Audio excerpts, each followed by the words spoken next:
Welcome, today I am with REALME Pad and I will show you how face unlock works on this device. So it will be some kind of the speed test of the face unlocking. So let's try.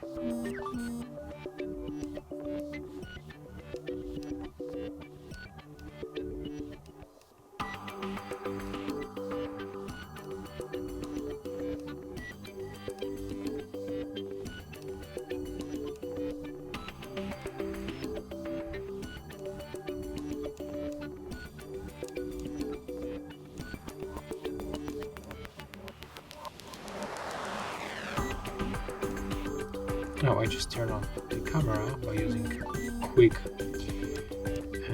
shortcut to open the apps.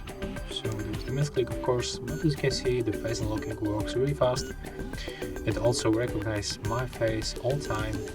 There's no any delay, no mistakes. So yeah, the face unlock works really good in this device. And if you find this video helpful, remember to leave a like, comment and subscribe.